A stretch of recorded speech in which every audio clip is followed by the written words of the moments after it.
Chapter 4, Extinguishment of Obligation. Number 1, by payment or performance. By payment or performance. Number 2, by the loss of the tingju. By the loss of the tingju. Number 3, by the condonation or remission of the debt. By the condonation or remission of the debt. Number 4, by the confusion or merger of the rights of creditor and debtor. By the confusion or merger of the rights of creditor and debtor. Number 5, by compensation. Number 6, by novation.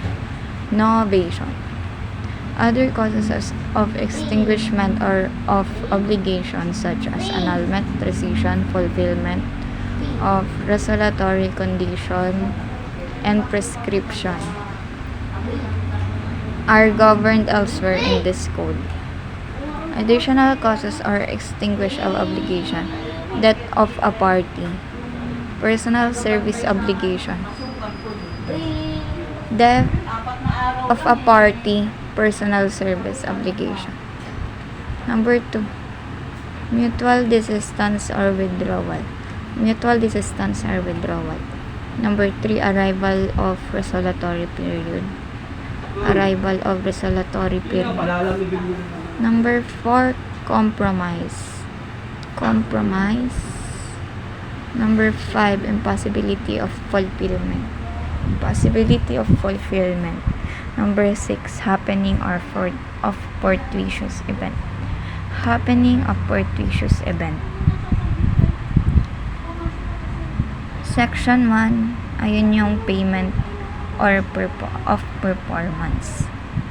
Meaning nun, delivery of money, giving of a thing, doing an act, not doing of an act. In law, payment and specific performance are synonymous. When debt is considered paid, when debt is considered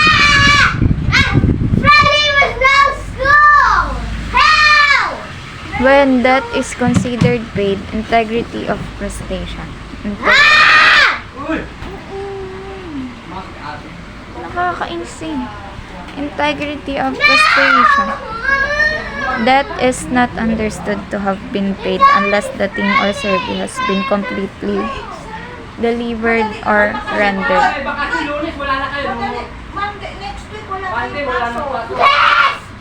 When debt is considered paid, integrity of prestation. Debt is not understood to have been paid unless the thing or service has been completely delivered or rendered. Identity of prestation. The very prestation due must be delivered or performed. Burden of providing payment. Requisites for the application of Article 1, 2, 3, 4. There must be substantial performance. The obligor must be in good faith.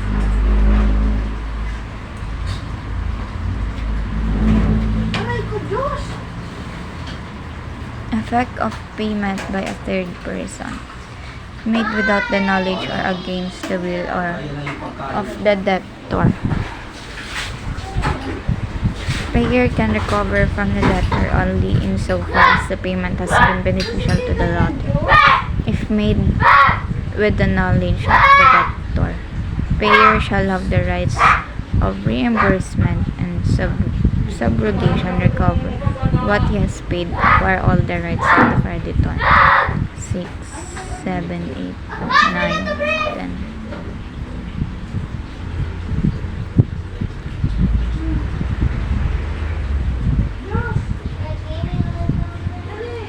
Subrogation and reimbursement. Subrogation, a person who pays for the debtor is put into the shoes of the creditor. Payer acquires right to reimburse and all other rights which the creditor could have exercised. Third person has merely the bare right to be refunded to the extent provided in the second paragraph. Free disposal of a thing due. Meaning non-thing to be delivered must not be subject to any claim or lien or encumbrance of a third person.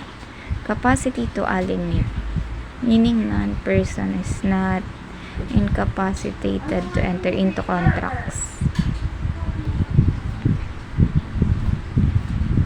Yung mga taong whom payment shall be made sa creditor, successor in interest, tsaka any person authorized.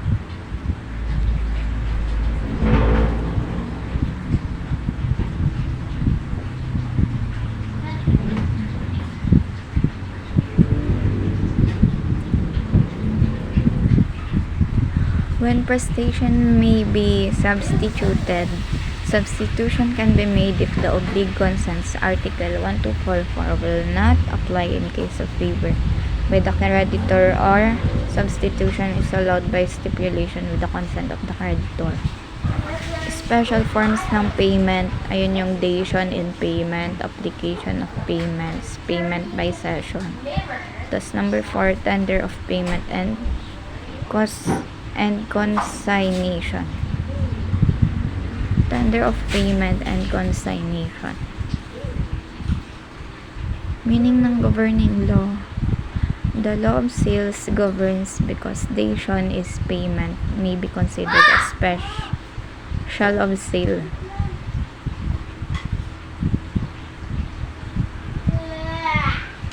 Meaning ng legal tender. Currency which is offered by the debtor and the right amount the creditor must accept in payment of a debt in money.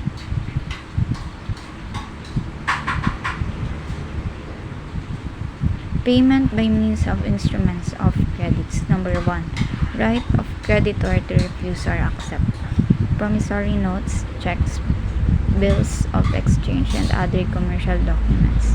Effect ng obligation, payment by means of mercantile documents does not extinguish the obligation. Letter A, unless they have been traced. B, unless they have been impaired through the fault of the creditor. Meaning ng inflation and deflation. Yung inflation, sharp, sudden increase of money, of credit or both. Yung deflation naman, reduction in volume and circulation of the available money or credit.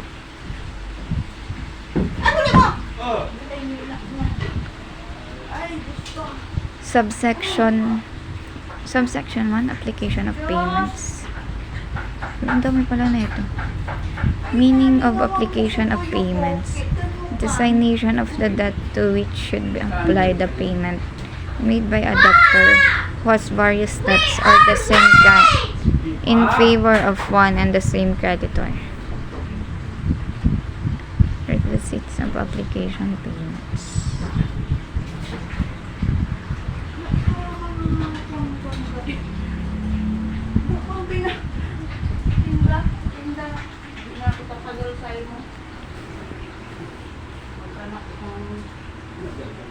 Subsection 2, payment by session.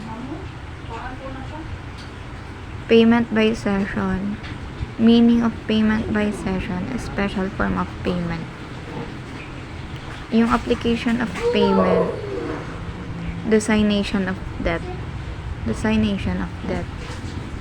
Yung subsection 2 na payment by session, CESSION.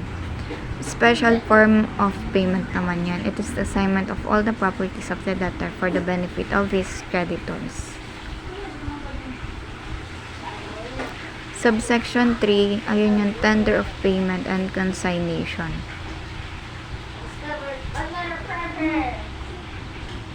Ano tender of payment and consignation?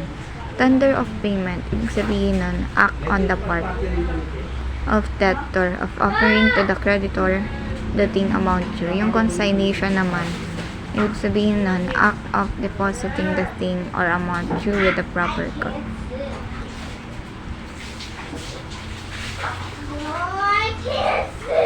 Debtor of payment, act on the part. Consignation, act on depositing the thing. Part, tapos yung isa, consignation, thing.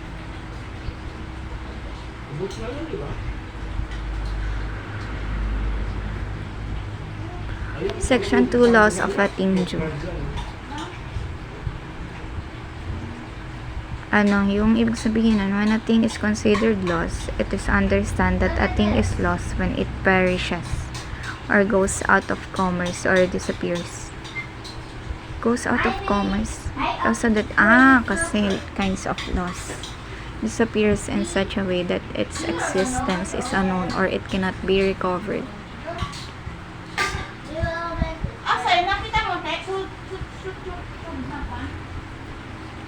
When loss of a thing will extinguish an obligation to give in order that an obligation may exist, the following requisites must be present. The obligation is to deliver a specific or determinate thing. When loss of thing will not extinguish liability, there are cases, however, when the loss of a specific thing, even in the absence of fault and delay, will not exempt the debtor from liability. Effect of loss of general thing. Ibig sabihin nun, the above article is an example of a case where the debtor is liable even for a fortuitous event because the law says so. Yung effect of partial loss of a specific thing naman, there is a partial loss when only a portion of the thing is lost or destroyed, or when it suffers depreciation or deterioration.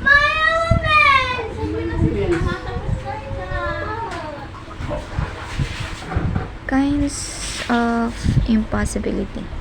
In purely personal obligation, when the personal qualification of the obligor are involved, physical impossibility takes place when, for example, the obligor dies or becomes physically incapacitated to perform the obligation. Legal impossibility occurs when the obligation cannot be performed because it is rendered impossible by provision of law. Although physical, it may be possible of performance. Note that Article 1266 makes express reference to obligation to do or to personal obligation.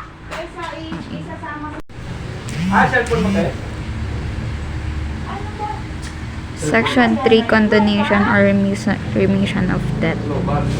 Condonation or remission is the gratuitous abandonment by the creditor of his right against the debtor. Condonation or remission is the gratuitous abandonment by the creditor of his right against the debtor. This is those a form of donation. Kinds ng remission as to its extent complete when it covers the entire obligation or partial when it does not cover the entire obligation. As to its form, expressed in writing or when it is made either verbally or implied when it can only be inferred from product. Remission.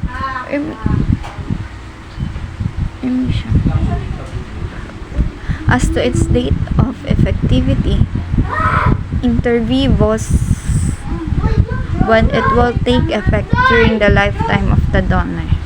Mortis causa, when it will become effective upon the death of the donor, it must comply with the formalities of a will.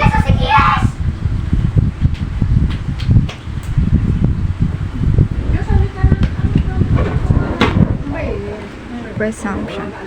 Section for confusion or merger of rights. Meaning naman is the meeting in one person of the qualities of creditor and debtor with respect to the same obligation.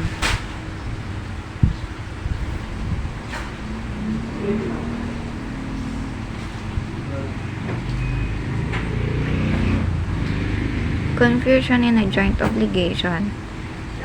There are as many debts as there are debtors and as many credits as there are creditors. So, confusion in a solidary obligation naman.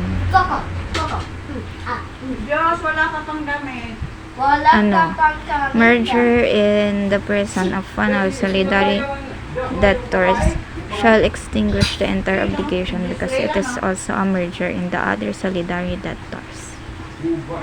Section 5, compensation. In compensation is the extinguishment to the concurrent amount of the debts of two persons who in their own right are debtors and creditors of each other. Kinds ng compensation by its effect or extent. Ibig sabihin ng total when both obligations are of the same amount and are entirely extinguished. Partial naman when the two obligations are of different amounts and balance remains. By its cause or origin. Number 2. Legal when it takes place by operation of law even without the knowledge of the parties. Voluntary when it takes place by agreement of the parties. Ingay bes!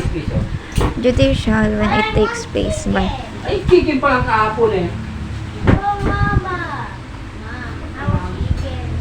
judicial when it takes place by order from a court or litigation.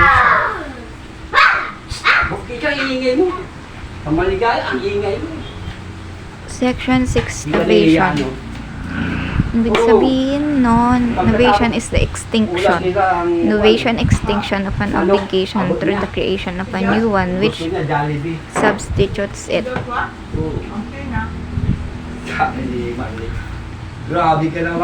Dual function of novation. Novation is a contract containing two stipulations, one to extinguish or modify an existing obligation, the other to substitute a new one in its place. Kinds ng novation according to origin. Legal, that which takes place by operation of law. Conventional, that which takes place by agreement of the parties. Number 2, according to how it is constituted. Express, when it is so declared in unequivocal terms. Tapos implied, when the old and the new obligations are essentially incompatible with each other. Basta, wait lang. According to the subject, real or objective when the object or cause or principal conditions of the obligation are changed. Personal or subjective when the person of the debtor is substitutes and or when a third person is subrogated in the rights of creditor. Kinds ng personal novation, ayun yung substitution when the person of the debtor is substituted. Tapos yung subrogation naman when a third person is subrogated in the rights of the creditor. Kinds ng substitution. Expromission or that which takes place when a third person of his own initiative and without the knowledge or against the will of the original debtor assumes the latter's obligation with the consent of the creditor. Number 2, delegation or that which takes place when the creditor accepts a third person to take place of the debtor at the instance of the latter. The creditor may withhold approval. Meaning ng subrogation, is a substitution of one person, subrogee, in the place of a creditor, subroger, with reference to a lawful claim or right, giving the former all the rights of the latter, including the right to employ all remedies to enforce payment. Kinds na subrogation. Conventional, when it takes place by express agreement of the original parties. Thus legal, when it takes place without agreement but by operation law. Conventional subrogation must be clearly established in order that it may take place. Legal subrogation naman is not presumed except in the cases expressly provided by law. Substitution, ibig sabihin nun, passive. Requisites, consent ng all debtor, then acceptance. Subrogation, ayun yung active. Requisites nun is special power of attorney. Yung yung identification, yung ilalagay na lang. Kahit wala nang buy, payment or performance na lang. Payment or performance, the loss of the thing due. The condonation or remission of the debt. The condonation or remission of the debt, confusion or merger, compensation, tsaka novation. Annulment, void, rescission, makancel. Fulfillment of resolutory condition. If the resolutory condition happens, the obligation will end or be extinguished. Fulfillment of resolutory condition. If the condition happens, the obligation will end or be extinguished. Fulfillment of resolutory, more on ito ay sa extinguish. Obligation will end or be extinguished. Prescription may time period that of a party desist. Compromise, settlement. Mutual desistance or withdrawal. It happens when both parties